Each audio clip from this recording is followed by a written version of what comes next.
ايه يا اخويا، ما شفتكش من زمان. عامل ايه في شغلك؟ وحليت المشكله اللي كانت عندك في الشغل ولا لسه؟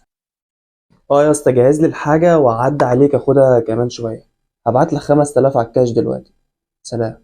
اللهم بارك. شكل الشغل ظبط معاك اهو. شغل ايه بس يا اخويا؟ انا بقالي فترة مفيش ورايا شغلة غير وان اكس بت. فلوس بالعبيط وبتيجي باسهل من السهولة. طب والشغل يا ابني؟ ايه اللي يخليني اشتغل واتعب وكل اخر اسبوع اخد فلوس اعرف اجيبها في ساعة زمن وانا قاعد مكاني كده وبالموبايل بس. بس ده حرام يا صاحبي، ولو على مشاكل الشغل حلها او شوف شغل غيره، المهم يكون بالحلال. عمي، الحلال اللي انا اعرفه ان اعيش زي ما الناس ما عايشه. ده بيشتري سكوتر وده بيسافر وبيصيف وده بيفتح مصلحه وانا واقف وبتفرج وبتحسر وبس. ما انا اعرف اعمل زيهم وهعمل كده فعلا من الفلوس اللي بكسبها من وان اكس بت او غيره. طب وليه تبص لغيرك يا معلم؟ ما تشوف حالك وركز في حياتك انت وبس. وبعدين انت ايش عرفك اللي بتتكلم عليه ده احسن منه؟ ده كمان انت ما تعرفش هو ضحى بايه مقابل اللي هو وصل له. بجد؟ وايه كمان اشجين؟ ده غير انه ممكن يكون بيتمنى حاجة عندك وانت مش حاسس بقيمتها. قصدك ايه؟ قصدي يعني اللي انت شايفه ده كله هو ممكن ما يكونش فرحان بيه اصلا. يعني يعني بص للي اقل منك في الدنيا واحمد ربنا على اللي انت فيه، وبص للي اعلى منك في الدين وادعي انك تكون زيه او احسن منه كمان. يا عم كلامك على دماغي والله ما اقدرش اغلطك فيه، بس انا مرتاح دلوقتي بلعب وبجيب فلوس اشتري بيها اللي انا عايزه ومن غير تعب. بس حرام يا مسلم. ايوه يا مسلم، لو هو حرام ليه ربنا مش بيعاقبني؟ ياخد مني الفلوس دي مثلا او على الاقل اخسر في البرنامج ده. بالعكس، كل ما بلعب بعدي مستويات وبيجي لي فلوس اكتر وبكسب اكتر واكتر. رزق وجاي لي يا جدع. اقول له لا؟ لا. صعبان عليا والله. ما هي دي دوامة الغفلة يا معلم. يعني ربنا بيزود لك رزقك، رزقك الحرام، فتفرح انت بيه زي ما انت ما بتعمل كده بالظبط، وهتلاقي حياتك مثالية. صحة مش هتمرض، غنى مش هتفتقر، سعادة مش هتحزن. وده كله بقى أصله استدراج من ربنا سبحانه وتعالى. ده بيبقى عز الاختبار.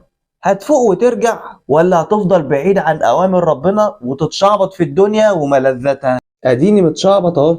هيحصل ايه بقى؟ لو فضلت مستمر على وضعك ده يا معلم هيجي لك العذاب. بس هيجي لك ازاي؟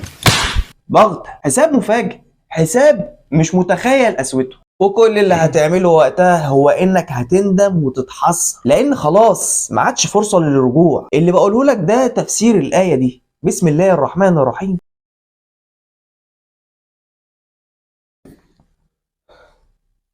ايه يا عم الرعب ده؟ طب انا نسيت اقول لك.